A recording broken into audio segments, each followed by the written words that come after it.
This is the plaintiff, Tanya Paige Schubert. She says she boarded a horse for the defendants, and they owe her money for medical treatments because the horse had a chunk of its hoof missing. If that weren't bad enough, they broke into a ranch and snatched her at 3 in the morning. She's outraged at the defendants' behavior and is suing them for the $2,986.94 she's owed.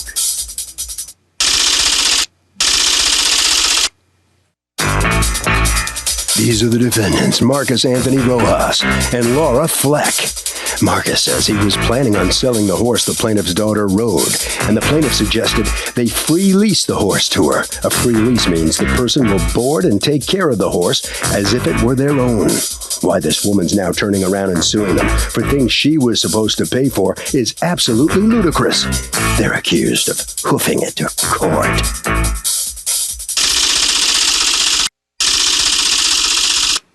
The defendants have filed a countersuit for $648.01 for all they're owed. All parties, please raise your right hands. Welcome back to the People's Court. Next case on the docket. The plaintiff has boarded a horse for the defendants and won't pay, but the defendants say the deal was they wouldn't have to pay. It's the case of horse remorse. Of course. Okay, Tanya Paige Schubert? Yes. Okay. You are suing Marcus Anthony Rojas and Laura Fleck. for $2,986.94 in boarding and the cost to upkeep a horse that you feel they now owe you for. Tell me what happened. Okay, well, right across from my old shop, they had rented a field where we had kept our 2 horses. What kind of shop were you running? I own a salon. Okay. So you rented that field and they rented that field too? Our 2 horses were on that field with their horse. And you were renting from him? Yes. Got it. Okay. And originally, the draft horse, Baby, was theirs. Go ahead.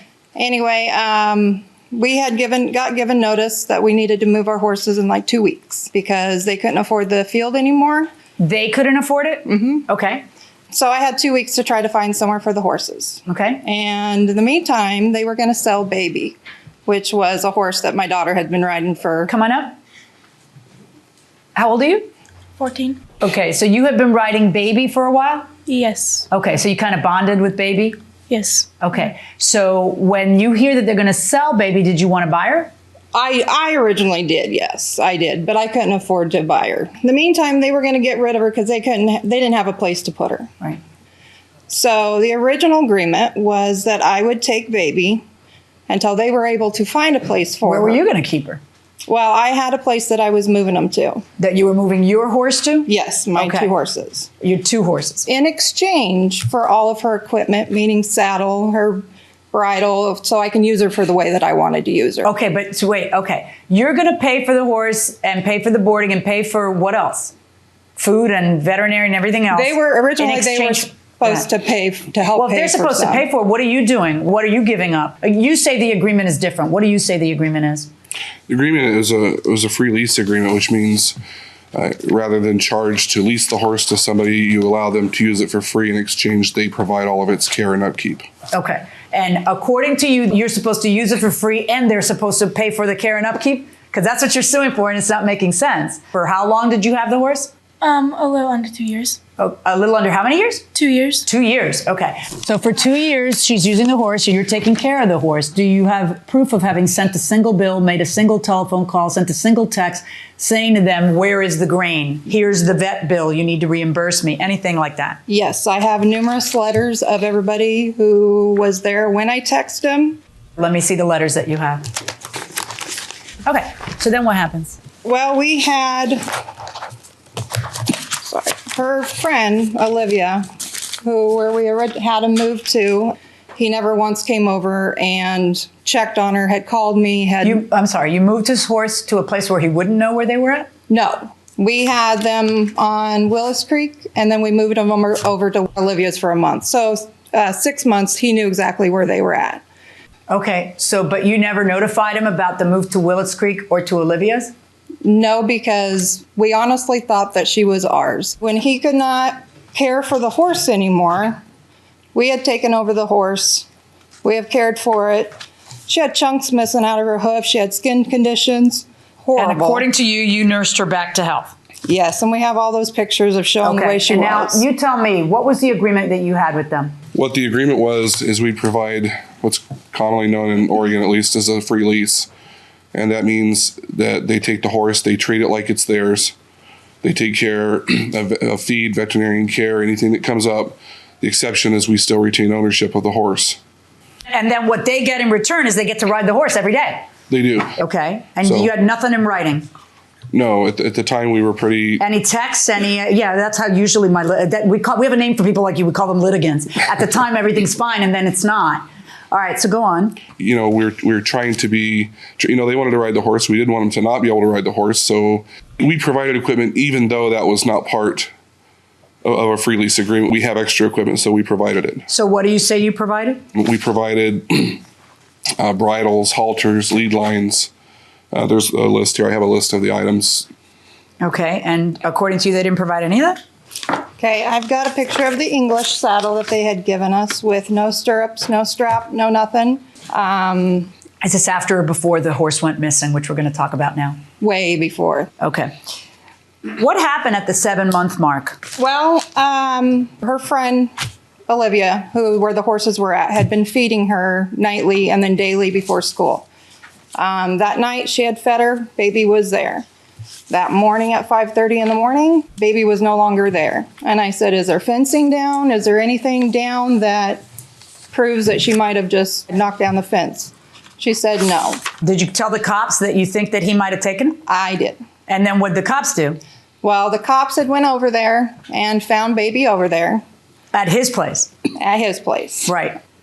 So you send the police over there, they find the horse, and what does he tell the police? What did the police say he told them? They had talked to Laura. Okay, and what did Laura Laura say? did not deny having the horse and said that a rescue ranger had picked her up. Stop talking. What? They're a horse rescue organization. They're nonprofit, and they travel up and down and go to auctions and rescue horses, and they just... Really? And so do they go stealthily in the middle of the night and trespass on people's property and take a perfectly healthy horse? That I didn't ask them. I was upset. Who took the horse, sweetheart? Stop. Listen to me. You're under oath. Mm-hmm. Okay? Uh-huh. So I want to know who took the horse. I'm asking you, who took the horse? A member of the rescue group that had been at the You are auction. so full of baloney. Why would they do that? Because the horse was ours, and she had taken the horse without notifying us.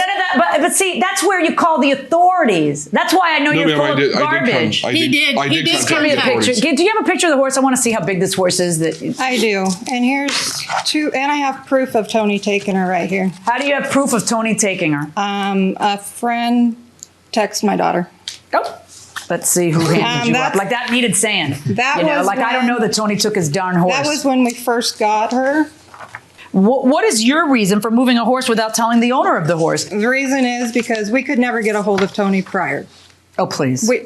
We have letters. Okay, no, stop.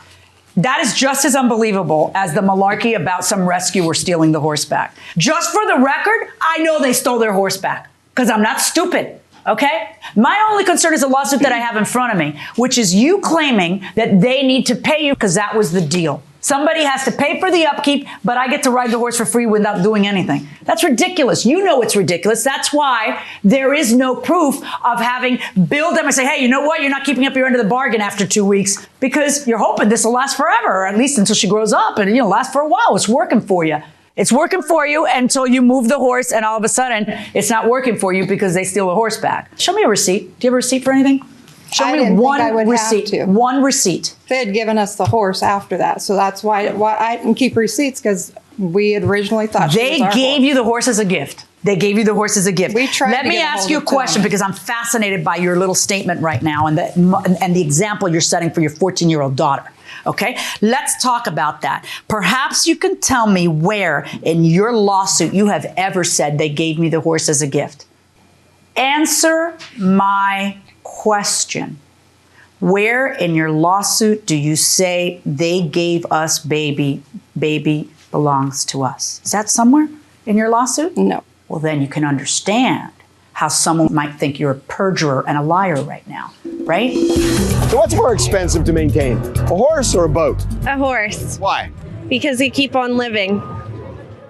Well, okay, that's kind of true, but a boat doesn't have to live. Okay, anyway. I think the boat would be more expensive to maintain. You got a motor and your upkeep and you got to dock it somewhere and a lot of hidden fees with it. I got to stop. I'm so confused by the living thing. Going inside the courtroom. You have a counterclaim against her for $648 for equipment. All the equipment you say you gave to her with values that you have attached to it. Can you prove that you gave her all that equipment? We've seen, and it's not proof because we didn't get pictures, but at the 4-H group, we have seen, and the horse show that we went to recently, they are using our Western saddle pads. And even Tasha would probably agree. I'm not putting it. You know what I'm not? Let me tell you the one thing I'm not doing. I am not going to put that honey, go ahead and sit down. I'm not going to put a 14-year-old on the spot for 3 adults behaving badly. Well, she actually is harassing our daughter at school.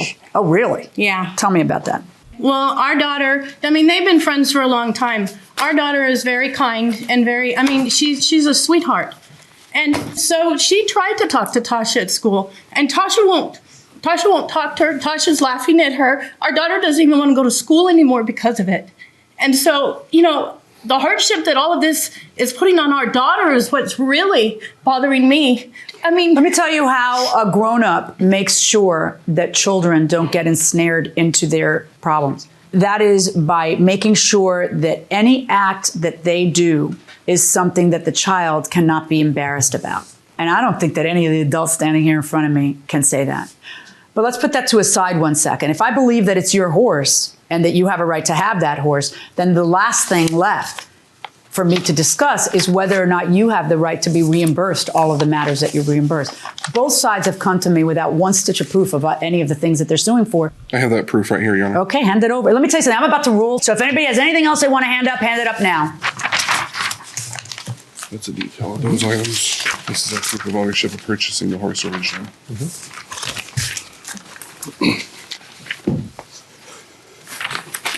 Do you have the receipts for any of these items? We don't have receipts. Okay. So you have this saddle. Yes, I do. Is there anything else? No. Okay. Okay, where's that English saddle now? Sitting on my pool table to give to them if they want. Oh, you already know this one. Okay, we're done. The only thing I have in front of me is 2 things. The counterclaim on the equipment, which the only thing you have proof they have is what they admit they have, which is the English saddle sitting on your pool table. We'll discuss that in 1 second. And the lawsuit that you have against them for $3,000, double the value of the horse, for taking care of the horse for 9 months. So that includes the 2 months that they didn't even know where the horse was. And you have a single receipt for any of that. And your answer to me is, they're supposed to pay it, but I didn't know I had to keep receipts. Well, when we thought she was ours, no, I didn't. Yeah, Sorry. when we thought she was ours, which you're saying now, which you never said in your lawsuit. Yes, Your Honor. You should be ashamed of yourself. On your lawsuit against them, my verdict is 0. On your counterclaim against her, you will get back the English saddle. All right, that's my judgment.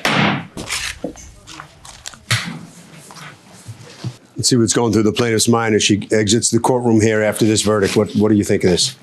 The fact that they hurt my daughter so much, that's the end. The daughters are the ones caught in the middle of this whole thing. Are you grown-ups setting the right example, you think? Well, the one thing that I will say is if they truly thought that the horse was theirs, why'd they come and steal her at 3 o'clock in the morning? That's all I've got to say. All right. Around the corner that way, okay? Yeah. Tears in their eyes as they leave. Tears in your eyes in the courtroom also. What's going on? Well, I just feel bad because the girls used to be best friends. Our daughter doesn't even want to go to school. 14 years old and getting bullied at school over something like this that kids shouldn't even be involved in. That was created kind of by the adults, yeah. Right. Yeah, we didn't try and involve our daughter. Right. Let's go to Harvey. The judge held the verdict open to make sure that the saddle goes back. If it doesn't, the defendants will get the value of the saddle. That will do it for this case. Litigants for the next case on the way into the courtroom right now.